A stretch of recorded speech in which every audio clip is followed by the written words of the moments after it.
Brawlers, what's up?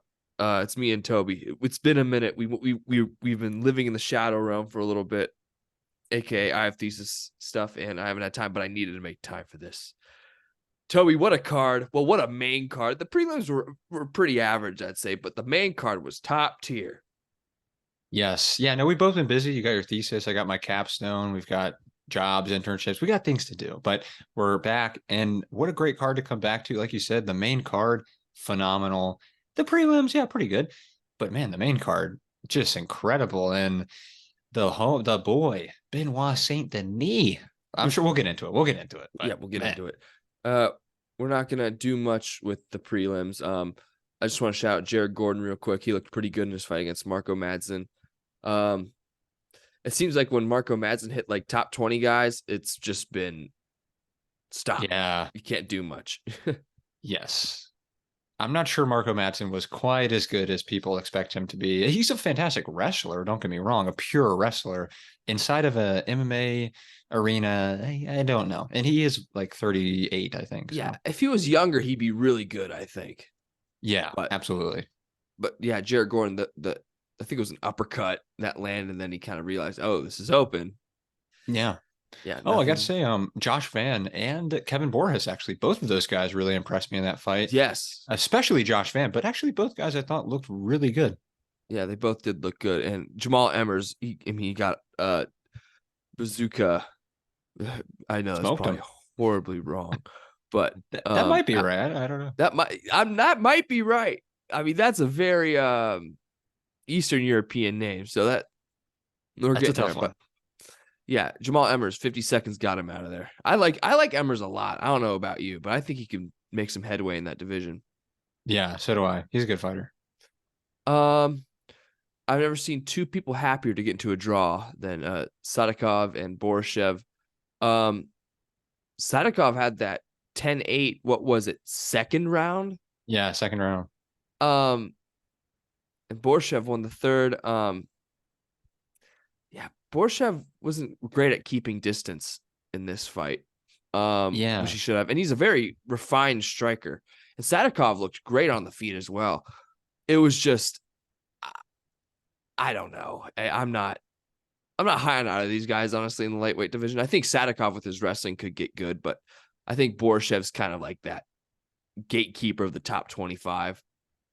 Yeah, he's obviously a really talented striker. He's also he reminds me a lot of, man, who was that guy who fought in the welterweight division for a long time? Very white, very pale. He fought like Johnny Hendricks, fought all those guys. Martin Kampman. He reminds me a lot of Martin Kampman, and that he is a very good fighter. Martin Kampman was very talented. He was a great Muay Thai practitioner, a great kickboxer, but translated to MMA, he gets chinned. He gets hit quite often for whatever reason. Maybe it's because he's used to the bigger gloves. Maybe it's because the head movement style is different. Whatever reason, some of these guys that come over from these other disciplines just get cracked. And I mean, Sadikov is an okay striker, but he's primarily a wrestler. And Sambo. He was cracking Slava Claus, man. He hurt him very badly. He looked great on the feet, round. Though. Like this fight, he looked actually he improved, really great on the feet. Improved for sure. And he's had a great camp. I mean, at Saralonga, and so is Slava Claus. So yeah, but it's a tough division to make headway in. Slava Claus is at ATT, I think. No, it's who's Faber's team? Oh, Team Alpha Male. Yeah, he's at Alpha Male. Yeah, that's a good camp. I mean, there's so many good camps these days. Yeah, Team Alpha Male. There we go. Yeah, great stuff. All right. When this fight was announced as Roosevelt Roberts was the replacement, I think you and I both know this was going to go this quickly, in this way, probably. yeah. Rumbecki, is that how you say it? Rumbecki? Yeah, Rumbecki, I think. Yeah, he's pretty really good. Yeah. Roosevelt Roberts, not that he's bad by any means, but not a easy fight for him. Yeah, Roosevelt Roberts is very okay. I think that's a good way to put him. He's very okay. But yeah, Rumbecki is really good. I mean, yeah, when I saw this fight get made, I'm like, ugh. Yeah. And even if he didn't get him out of there early, this guy keeps a torrid pace. Like his pace is unbelievable, Ron Becky. So Uh-huh. I think he would have just mauled Roosevelt Roberts the entire time. Yeah, yeah, he's one of those guys. It's just pressure. It's like it's not really fun. I No. wouldn't want to be on the other side. I didn't watch this. I watched a bit of it actually. I did watch the fight actually. I guess it just wasn't that memorable. Um, I don't get why Tabitha Reed, she was like, "What the heck? I didn't win," because I thought it was a fairly clear decision for Loopy. Yeah, actually, I did not watch this fight either. I have seen a little bit of it. I heard it was like fairly close, but not, I don't Uh-huh. think a robbery would be. I Nah. think that's a very unfair characterization by Yeah. Ricci. Of course, she's pretty biased. She was in the fight, so Yeah. I'm sure I'd she be thought she too. won. Yeah. Steve Ursig versus Alessandro Costa. Costa won the second round, if I'm not mistaken, from what I remember. Ursig looked great in the first round. I thought that's how the whole fight was going to go, but Costa in his corner made some adjustments, and he looked great in that second round. The third round was really close. I thought it was Ursig's the third round, but it was a competitive round for sure. But when Ursig transitioned to mount in the first round, I forget what it was, because I think Costa attempted a takedown and he transitioned to mount out into it. Ursig did. That was awesome. That's what I love about this sport, man. Like little things like that, so awesome. And he's a great grappler. That's Yeah. why I noticed. Yeah, his grappling's off the charts. It was an impressive performance by Costa, given how good Usyk is on the ground to survive that and put up a good fight. Usyk, he's always funny to me because he looks like you could just like push him and he'd start crying. Look at his face. He just looks He like one of looks those guys worried. that you just like throw against a wall and you're like, "Give me your money right now." Yeah, I he, don't know. he looks like worried. Like he has Yeah, like he looks resting sad. worried face. Yeah, It's definitely. He's odd. very, very Never see that. concerned about something. I don't know. And he's He just looks almost looking like, at you. Like if you're looking at the picture, yeah. he's just come It's on, like, man. please don't hit me right now. He looks like Ryan Hall a little bit with Yeah, that, he kind like, of has that Ryan Hall, just like, yeah, whatever. I guess I got to yeah, show up and fight. yeah. But Urseg's game. I, Yeah. He's a I good, don't. great grappler. Tough guy. Wait, are you muted or is it someone with my headphones? I'm not sure. Um,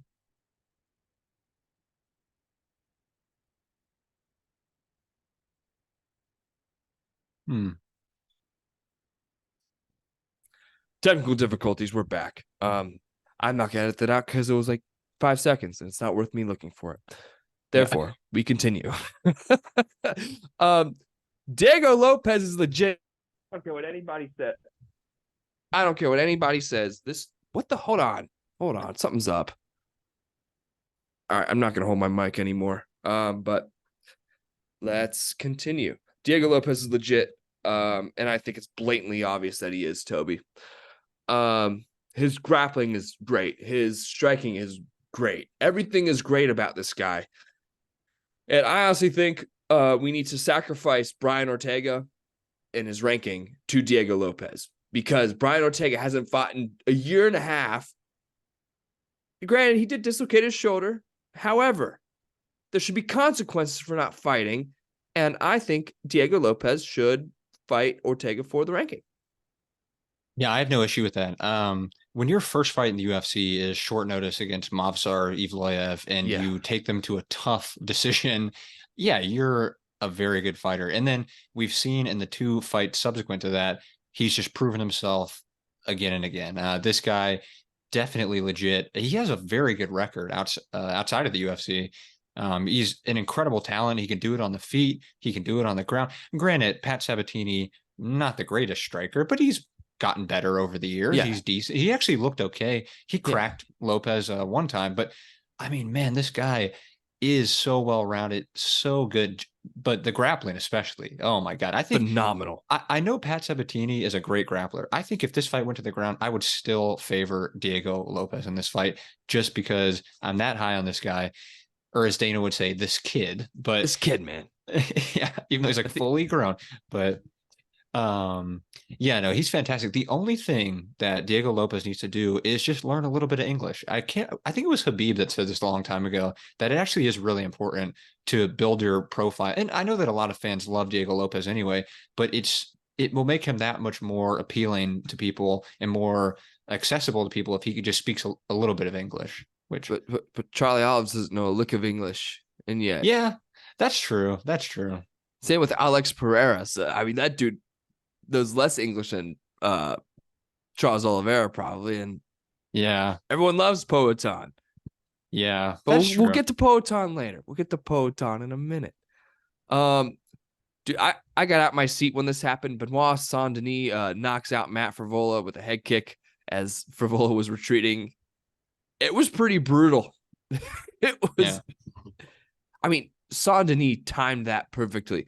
And I got to give it to Saint Denis because I thought this guy was cooked after that Dos Santos fight at 267 when that horrible ref who should never go anywhere near a combat sports arena ever again, not even step into it, an arena, should have stopped that fight multiple times. I thought like this is career altering, but he's a solidified top 15 guy. And I think he's going to be a real problem for a lot of these guys in the top 10. Yeah, I think Santini is definitely legit. I know that he's a little rough sometimes, like his skill set isn't the most refined, but he is well rounded. He's got good grappling, he's got good striking. He can be maybe a little reckless, a little too aggressive. Even in his previous fights, he's getting cracked pretty often. And I'm sure in this fight, if it had gone longer, he probably would have gotten hit here and there. But we know this guy has a great chin. He's, I think, like 27 years old, so he's very young. He's got a very bright future. He's only been a professional in MMA for like 4 years. And if he keeps progressing at this rate, I mean, what is he when he's 2 years older, 3 years older? How much better is he going to be? I Yeah. think he's going to be a real problem in this division. I know he wanted to fight Justin Gaethje. I think that's a fantastic fight. I think one more, and then he can get a fight like that. I think Yeah, that'd be fun. somewhere in the, let's say, 8 to 12 range will be his next fight probably. And then if you want to step up, get a guy like Gaethje, I would love it. I am all for that. Saint Denis, yeah, it was an incredible knockout. Matt Frivola, I know a lot of people are really giving Frivola a tough time for moving out of the pocket, the clinch with his hands down. And yeah, but look, it was a perfectly timed head kick. He saw the opportunity and Saint Denis took it. I think Frivola could have done better in that situation, but it's not like a terrible. I mean, a lot of fighters retreat from Yeah, exchanges like that. So it he just was got weird. caught. Yeah. Yep, just got caught, as they always say. Um, all right. I don't know what Mackenzie Dern was doing in this fight. Just she tried what, one takedown, maybe, and Yeah. Andrade just pieced her up. It was a beatdown, and that third, I think there was 3 knockdowns. Yeah. 3 or 4 even. Yeah. Like there's not much to say about this fight. I know Ruka closed, so she had to get a whole new camp, but she's got to get back with Perillo because her striking looked off, and her chin was out the whole time, which you can't. Logically, anyone who looks at Andrade's film, she hits hard. Anyone can notice that. So I don't know what the game plan was from the Dern camp. Yeah, it was a terrible strategy. Her striking looked very poor. Yeah, she barely shot any takedowns. Not that she's the greatest takedown artist, but at least attempt several in that situation. When you're getting pieced up badly on the feet by someone who hits as hard as Andrade, yeah, you should probably start shooting some takedowns. And Andrade, she's got good submissions, certainly. But of course, you'd have to favor Mackenzie Dern on the ground. She has a huge advantage there in the grappling department. If she even got that fight to a situation where she could engage in grappling, not even like a successful takedown, just a clinch situation where they're tied up together. We've seen her in other fights, in the Tisha Torres fight, notably, where she's pulled guard very effectively. And, she was like ripping on Tisha's arm in that fight. I think she could have done very similar things to Andrade and had success with that, but she chose to stay on the feet and she got destroyed. I mean, she got hurt so bad multiple times. The one where she hurt Andrade a little bit. You could tell Andrade was still there, but she got cracked for sure. And Mackenzie Dern just went face first, chin out in the air, and she almost got slept. Like she was almost one punch slept in that exchange. It was a very bad loss. She took a lot of damage in that fight. Yeah, she needs to get back with Perillo ASAP. Yep. No matter the cost. No matter the cost. Wow. This fight I did not expect to get out of the first round. Tom Aspinall is the new interim heavyweight champion of the world. Sergey Pavlovich cracked him in the first 15 seconds. I'm like, well, this is it. This is over. Because Tom Aspinall sticks his chin out there so much. He's going to get caught. I think someone like Cyril Gahn, who's insanely accurate. I'm not saying Pavlovich isn't accurate. That dude hits you with anything. But most legitimate interim championship of all time. I mean, let's be honest here. Aspinall's looking to defend it in April. I'm down. Who would he defend it against, though? That's my question. I guess Gahn would be the most likely. Maybe you could make an argument for Curtis Blades. Well, he's coming off a loss. Never mind. He lost to Pavlovich. I thought he had a fight in now. So maybe, yeah, really just Cyril Gahn, I guess. How about Volkov too? Huh? Anyone? Volkov's on like a 3-fight tear. Well, I guess you could do Jalton Almeida, but I really don't think many people would be jumping to see that fight after his last performance. He doesn't deserve that. No. Yeah. Well, I guess you could give it to Rodrigo Nascimento. No. Or Derek Lewis. Yeah, why not, honestly? Yeah, I mean, I there's no one deserving of that shot. Bring Stipe out, make him fight Aspinall before Jones. Oh, speaking of Stipe, he looked like he was hobbling toward at the event a little bit. Yeah, he doesn't look great. God, he might get killed by Jones. I know Jones has the injury, but like, yeah, Stipe is not. He's not fit for this task at this point in his life. But dude, I think Jones beats Aspinall handily. I hate to say it. If Jones slips something, grabs a hold of him, it's over. Yeah, I think Aspinall is one of the most offensive fighters in the entire UFC, if not the most offensive fighter. I mean, you see that from his average fight time, but he gets cracked. Like you mentioned, he gets hit in literally every single fight he's been in. Even in the fight against Tybura, he got cracked multiple times by Tybura, who is not that good of a striker. He got chinned by Pavlovich immediately. Yeah. I thought it was wraps. Yeah, no, exactly. He got hurt bad. The good thing about Aspinall is that unlike 99% of heavyweights, when he gets hit, he doesn't just try to brawl. Like he doesn't say, all right, let's throw down. He uses head movement. He uses footwork. He gets out of danger. But going up against a guy like John Jones, is he really going to have that much of an athleticism or speed or explosion advantage over a guy like John? Maybe speed. But in terms of like athleticism, explosive movements and things like that, nobody's better than, even at 35, 36, John Jones is still premier athlete, especially in those categories. And so I think that, I don't think Aspinall will beat John Jones. I think it'd be maybe competitive for 2-3 rounds. Yeah, a couple rounds. I think he could probably fare pretty well. He's very tough. Obviously, he has a great chin. I don't think John is like going to starch him with one punch, but I think eventually John would start breaking him down. And look, I love Tom Aspinall and his performances have been great, but what have we really seen of Tom Aspinall outside of the second or third round? Like, do we know what happens in deep waters when he's facing a really, really tough guy who is putting pressure on him, who's taking him down, who's hitting him? Do we know how he responds to that? Not really. He's not going to be on the front foot against John Jones. Like, no. Who controls the center of the octagon in a John Jones fight? It's John Jones. John Jones. Unless he wants to be on the back foot and he wants to counter you, he's going to be moving forward, and there's nothing you can do about it. So, yeah. If people are like, "Oh, Pavlovich would be Jones," I'm like, "Stop it! Stop! No!"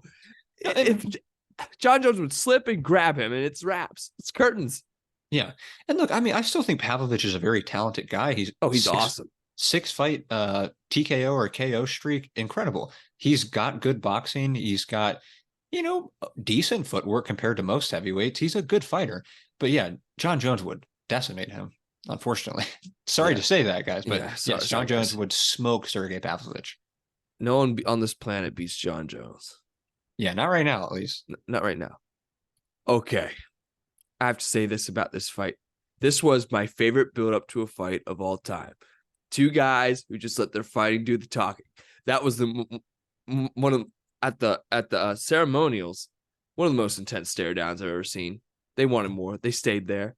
And then when they went to the octagon, they stared at each other for over a minute. It was pretty Dude, epic. It was that was awesome. wild. That was insane. Yeah. I was just like, oh, that was Pereira, he might have the awesome. best stare in all of mixed martial arts. That guy is, I mean, it's incredible.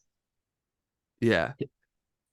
The way he like stares beyond your soul, even like he can destroy you just by looking at you.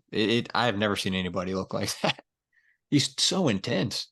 Yeah. That was just And so awesome. and That Yuri is too, but yeah, yeah. that stare down was awesome. Oh, that was so awesome. Oh, but we gotta get to the fight. Um, I think Yuri won that first round with the ground control. I know Pereira had a little bit more damage probably, but I feel so there's a lot of more effective grappling from Yuri. And Yuri got some clean shots in that first round too. So, but second round, Yuri shoots a takedown and he went right into the hook. And then he got TKO'd. And looking back at it, not an early stoppage. Mark Goddard, I know I kind of dissed him in our text, Toby calling him Mark Not So Goddard, like Colby Covington calls him. But looking back at it, Yuri said it wasn't early.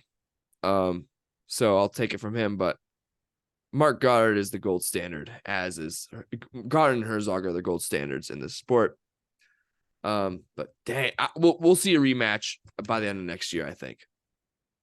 Yeah, I thought the same exact thing. Did you see that angle? It was basically from Goddard's perspective. It was like Yeah. outside of the octagon. I saw that and I was like, oh yeah, he definitely looked like he was out. And I felt the same way when I saw that fight. I thought it was stopped prematurely. I thought Yuri could have continued, but looking back at it, I think what's really telling about that stoppage, that it's justifiable, is that Yuri was trying to get a takedown, and so he had his hands like he was trying to get him like this, and his hands kept going like this, and then eventually his hands just fell back because he couldn't bring his hands together because he was getting hit with huge elbows to the side of the head, and his hands were just not working properly. He was out, and he fell back.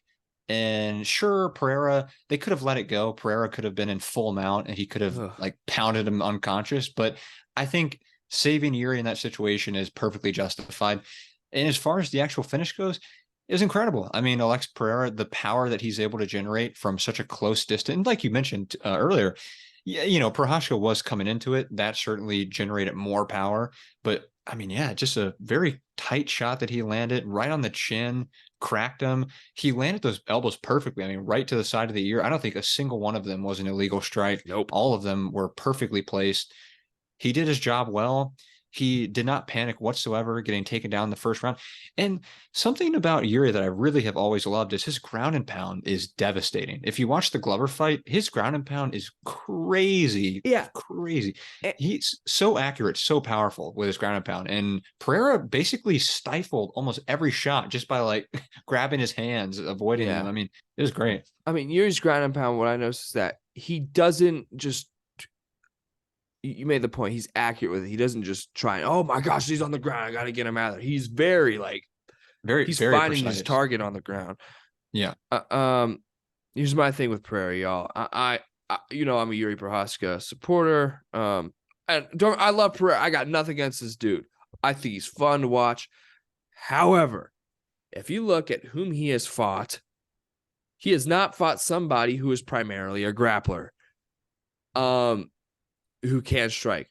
Blachowicz is a striker who can grapple. He's a black belt. Okay. Adesanya, striker. Strickland, striker. Bruno Silva, striker. Changed the career of Bruno Silva in that fight. And then Mikhailidis, who's a kickboxer. Toby and I were talking off camera. If you look at the light heavyweight rankings, I think Ankalaev does terrible things to him. I think Nikita Krylov can do some things to him. If Paul Craig was still in the division, I think he'd grab a hold of him and have his way with him. Azamat Murzakanov, that dude rises up, he might grab a hold of Alex Pereira and have his way. He's just lucky he's in 2 divisions where there are no strong grapplers outside of maybe 1 or 2, and he's just been able to avoid all of them. Yeah, I no, that's really true. do think that Alex Pereira came in at the perfect time and into the UFC at the perfect time. That's how I see it. And I'm not taking anything away from the dude because he's obviously a 2 division champ. He's a savage, but it's true, Toby. I think the matchups have been unbelievably favorable, and we all know Yuri's going to go into the fire. And Yuri's a great grappler. He's a top 3 grappler in the division. Probably he's sub Glover to share. That's all you need to hear. Yeah, no, definitely. And we were talking about too earlier that, I mean, even in the Jan Blachowicz fight, he was held down for 6 or 7 minutes of that fight. So that's basically half of a 15-minute fight that he was held on the ground for, which is not great. I mean, sure, he avoided damage and, he was never in a terrible, terrible situation, but against a guy like Jan Blachowicz who gasses out in a lot of his fights, like Jan was gassing pretty hard in that fight. Everyone was gassing at that on Yeah. that card. No, yeah, of course. I mean, yes, being up there, yes, everyone was gassing, but Jan especially does have some gas tank issues, and Pereira was still getting taken down and controlled, and it is a bit concerning. You look at a guy like Magomed Ankalaev, you look at a guy like Krylov even. Yeah, I mean, if he can't put them away on the feet quickly, well, who knows? If they get a hold of him, it might be pretty bad. Yeah. Also, whatever happened to Alexander Rakic? When is that guy coming back? He's fighting Blachowicz in Canada for number 2. Well, I hope he stays healthy. Here's what I see. I see that with the winner of that fight fighting Yuri, and then that person who wins that fight gets the title shot. You don't think they just do the title shot off that? Probably. Nah, I mean Rakic coming off like his injury, and Blachowicz. I mean, he's had a lot of title shots. Yes. You know what fight I want to see is Johnny Walker versus Alex Pereira. I want to see Johnny Walker beat Magomed Ankalaev, and then I want to see him destroy Alex. No, I want to see him fight Alex Pereira though. That would be very fun. I've kind of grown to like Johnny Walker as a dude. He seems like a fun guy. Seems like a good guy. He does seem like a good guy. Yeah. So here's my thing. If Alex Pereira was a kickboxer, right? I'm looking at the welterweight division. Usman, Muhammad. I don't want to remember the name.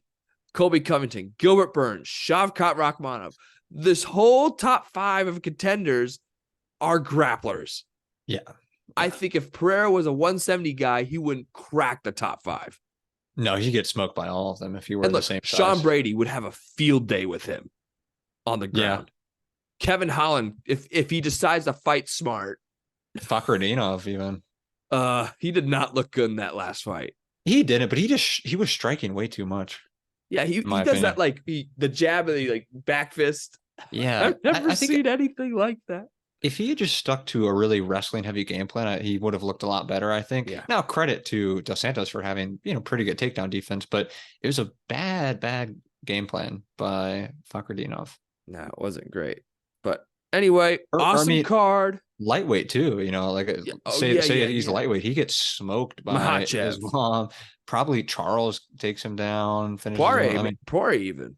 Poirier could. Chandler, if he ever decided to use his wrestling. Gamrot for sure.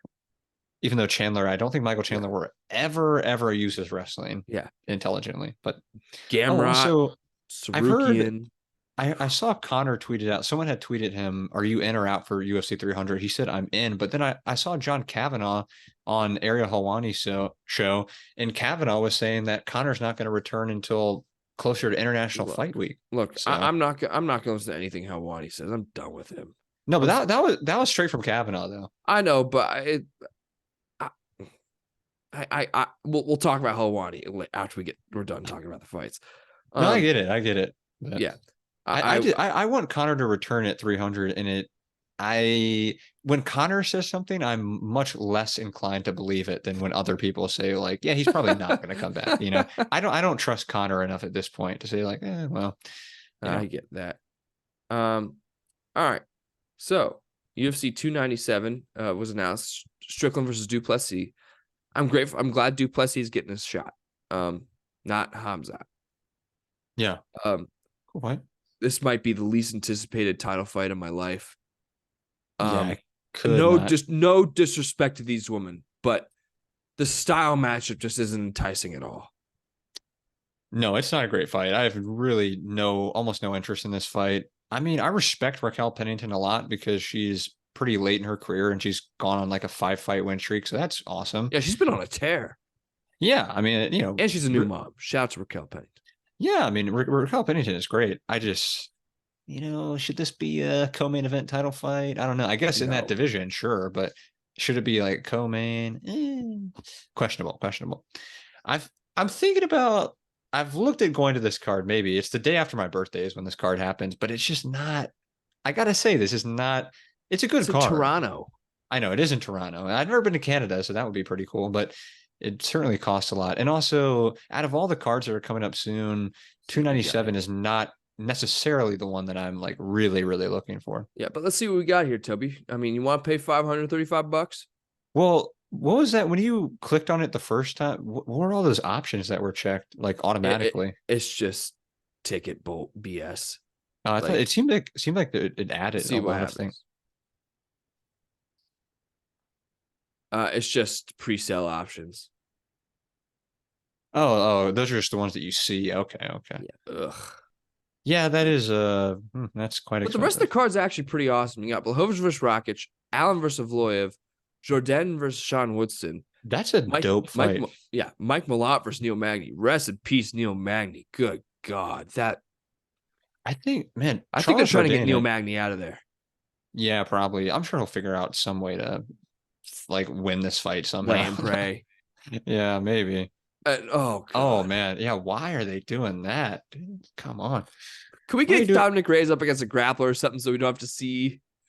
Yeah, what is this like? Oh, Dominic Reyes, the guy who's been knocked out 4 straight times. Let's give him a powerful kickboxer. Oh, okay. That's great. I'm sure he'll do great in that fight. Yeah. Lost to Jones. Knocked out 3 straight times, sorry. Lost to Jones, which I think he did get knocked, I think he lost to Jones. I don't think it was a robbery by any means, you fools.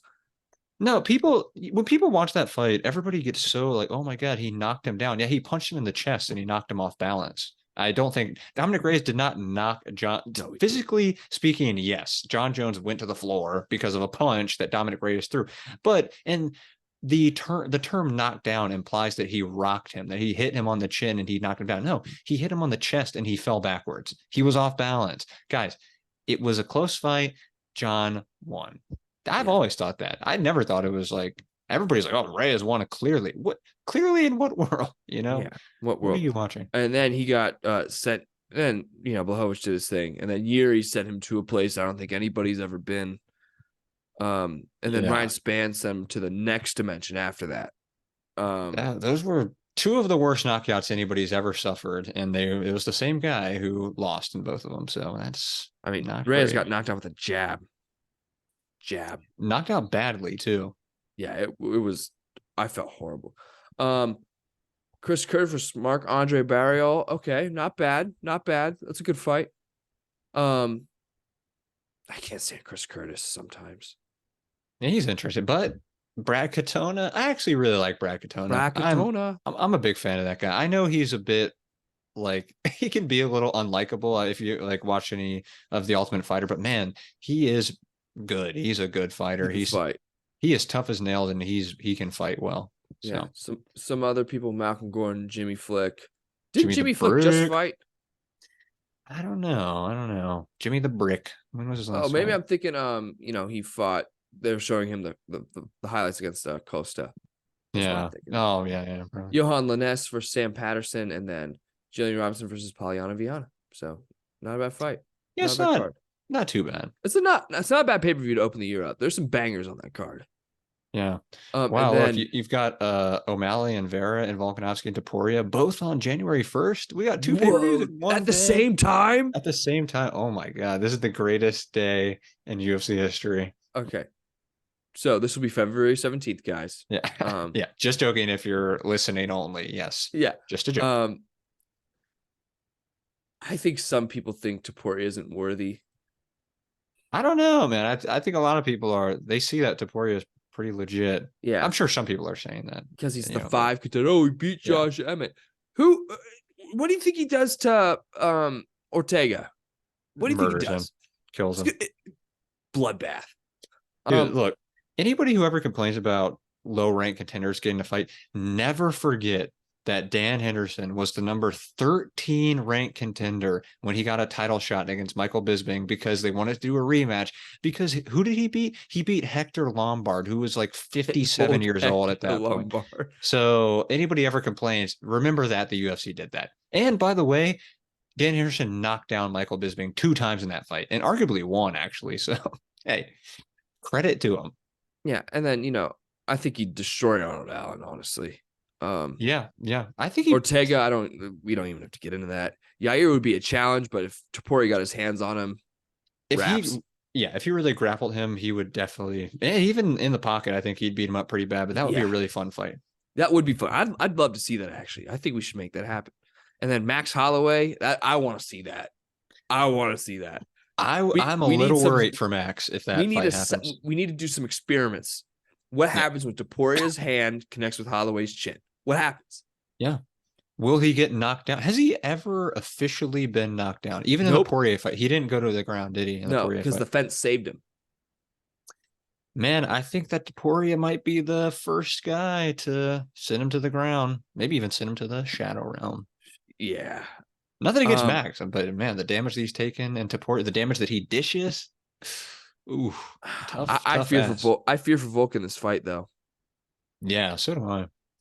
I mean, no 1/35 outside of Tyron Woodley in the 170 and down divisions has ever won a UFC title fight. That's a crazy stat, and it's mind blowing, but it is true. But yeah, I mean, looking at that last fight that Volkanovski had, that was a bad knockout. Like that was a really, really bad knockout. The way that when Islam was just hitting him with those hammer fists, basically on the top of the head, and Volk is just like, completely. And his chin was on his knee, so his head's not going anywhere. Yeah, exactly. But his eyes were just like, yeah. So man, just a really, really brutal finish. He was out from the kick. Like the kick that landed, he was done. His eyes were rolled back. He was out cold. All those shots were academic, I think. So, man, I fear coming back roughly 4 months later. That's pretty tough. I mean, I know Volkanovski's I love the guy, one of like top 5 most well-rounded fighters maybe ever, I would say. But when you're facing another guy in Topuria, who is one of the most well-rounded fighters in the whole UFC right now, it's not like Volk. In other fights, he's been able to rely on the grappling, or he just kicks their legs out, or he does things where, there's a deficiency in his opponent's game and he capitalizes on it. Where exactly is he going to capitalize against Ilia Topuria? What deficiency have we seen from Ilia Topuria that Volkanovski could exploit? We've seen Topuria fight tall strikers. We've seen him fight short strikers, boxers, wrestlers. We've seen him fight many different styles, and Topuria has passed all the tests. We've seen him fight pure grapplers. He's done it all. We know how good this guy is. I'm a little fearful for old Volkanovski, boy. I mean, but we got to look at Topuria real quick. I mean, came in short notice against Yusuf Zalal, sent Damon Jackson to God knows where. Drooling all over Damon Jackson, just like actually literally drooling on himself in that fight. And then, Ryan Hall decided to play cute with Topuria and found out. Yep, got smoked. And then he ate that head kick. Like, everyone else would be out. I can't think of. He popped back up after it. Yeah. And then I think that was the most brutal knockout of 2022, in my opinion, just the way he went limp. Honestly, yeah, I agree. And then, Bryce Mitchell. And Joe Rogan was like, why is he on the ground with Bryce Mitchell? Why is he going into his world? I'm like, dude, did you research this guy? All of his wins before the UFC were submissions. Yeah. He just started knocking people out in the UFC.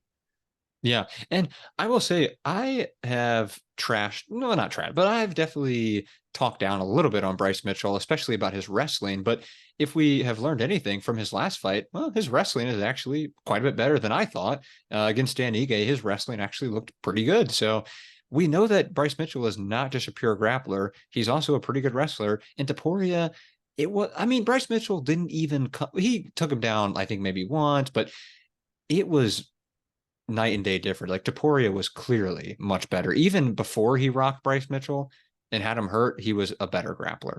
Simple as that. And then I think he put on the performance of the year against Josh Emmett. Yeah. 50-44. 50-42 on one card. Yeah, arguably 50-43 or 50-42. I mean, he destroyed him. That was horrible. That fight should have been stopped after the 4th round. Yeah. Yeah, there was not even like a danger. And we talked about this when this fight happened, is when you're facing a guy like Josh Emmett, there are times when even if you're beating him up, you're like, oh man, he almost cracked him there. There wasn't even one moment where you're like, oh man, he actually almost knocked him out, or he did. No, it was the whole fight, start to finish, bell to bell. He got decimated by Topuria. Yeah, he did. And then in March, Sean O'Malley versus Cheeto Vera. I'm excited for this one, man. This will be fun. Dude, I gotta say, man, I see a lot of people saying Cheeto's gonna smoke him. Oh, it's gonna be easy. Cheeto already beat him one time. I think Sean O'Malley, I'm gonna come out on record right now. Sean O'Malley smokes Cheeto Vera in 2 rounds. No more than 2 rounds. Sean O'Malley is going to kill this guy. It's not gonna be close. It's going to be easy. He is going to blow right through. And that's partly joking, but also I do think that's going to happen. I think O'Malley wins this fight. I don't know, man. I think Cheeto might win this fight. That'd be hilarious. That'd be crazy. It would be. I just think, skill for skill, I think in the way that they perform in fights, Sean O'Malley is a much better fighter. He performs much better in bigger moments. How many times have we seen Cheeto in main events where he's losing like every second of the fight and somehow he pulls it out? Great. Good for him. But in the fight against Sandhagen, he never pulled it out. No. And I think Sean O'Malley is on the same level as Corey Sandhagen when it comes to the diversity of striking. He throws... Look, whether you love or hate Sean O'Malley, you can't deny that he is a fantastic striker. Oh, it's fun. And in the Cheeto Vera fight, it wasn't a fluke. It was a legitimate stoppage, but it was a situation where he got kicked right on the nerve in his leg. His leg went dead, and then Cheeto finished him. So yes, credit to Cheeto for kicking him, credit to him for finishing him. But what are the odds that happens again? Almost nothing, like slim to zero. And who do I favor in just a fight where nothing crazy weird happens like that? I favor Sean O'Malley. Definitely.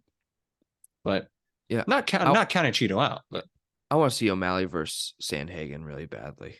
I know. And I also, maybe I just really want to see him fight Corey, which I really, really do. I hope that fight happens soon. Dude, I can't wait for 296. It's gonna be awesome. Good card. I think Colby Covington can break the 35-year-old curse. Yeah, this is a very favorable matchup for him. Yeah. What does he call it? Leon Edwards Scissorhands or something like that? So yeah, something like that. I think that, the odds reflect this, and a lot of people are giving Colby the respect that he deserves. There are some people who will trash him and say like, oh, all he's ever done is lost in title fights. Yeah, he took Kamaru Usman to a very close decision. He was, it was par for par in the first fight until he got, which by the way, that first fight was a bad stoppage. Kamaru Usman, whether you love or hate Colby, Usman was hitting Colby to the back of the head. And yeah, Colby was hurt. Like, don't get me wrong. Colby was hurt really bad in that fight. Okay. He was almost done, but all those shots that landed were to the back of the head, just objectively. So yeah, Colby, he's a very, very good fighter. Anybody who thinks otherwise has either not watched him fight or just doesn't like the guy. So Mark Not So Goddard, man. Come on. Yeah, I will say that was not a great one for Mark Goddard. Pantoja versus Royval. That'll be a fun fight. But this is the one I'm looking forward to. Shavkat Rakhmonov versus Stephen Thompson. Man, I don't know if I'm looking forward to it. If Rakhmonov gets his hands on Stephen Thompson, it's curtains. Yeah. I don't want to see Stephen Thompson get brutally slept, but hey, we'll see. Tony, please. Tony, please. Hey, man. David Goggins says El Kukui's back. Hey, look, I saw this really funny comment with all this stuff about David Goggins. Someone was like, oh, finally, Tony addressed his glaring weaknesses, cardio and heart. Like the two things that Tony never had, right? No, like he's always had great cardio. He's always been one of the toughest, most resilient guys. He has incredible heart. And I think David Goggins, fantastic endurance athlete. I respect David Goggins. They don't He know is me, son. like, look, this guy is one of the best athletes probably in the world. Does Tony really need to be working his cardio and working his heart, like building up that like grit? No, he already has that. I think what he should be doing is, working on a little bit of boxing fundamentals. Look, what people forget about Tony is that he was a very high level wrestler at Grand Valley State, which a lot of actually really good wrestlers have gone to Grand Valley State.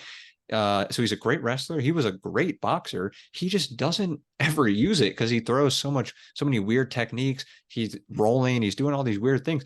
I think if Tony just got back to the fundamentals a little bit, I think that he would perform much better. Even still, I Patty is trash. Like I think we can all just agree. Like Patty is not a good fighter. His hands No. suck. He gets cracked in every fight. I'll give him credit that he has pretty good jujitsu. I will say that. Outside of that, Patty sucks. And I really do hope Tony wins, but I mean, on a 6 fight losing streak, it's always tough, man. It's tough to pick that guy, even if it is El Kakule. But Oh man. I'll be really rooting for him. I You hope know, Tony wins this and just rides off into the sunset. yeah, yeah. Don't try to get on a win streak, man. Just if you win the fight, that's it. Go out on a high note. And Um, and that how perfect would that be that the UFC they've been trying to build up Paddy Pimblett. Nobody likes him. Everybody hates this guy. And then you get someone that everybody loves in Tony Ferguson, who's had a really tough time. He derails the UFC hype train who nobody likes, and he gets to ride into the sun. That would be perfect. Everybody would love that. I agree, man. Um, Not much news, man. So I think I'm gonna wrap it up here. You got anything else to say?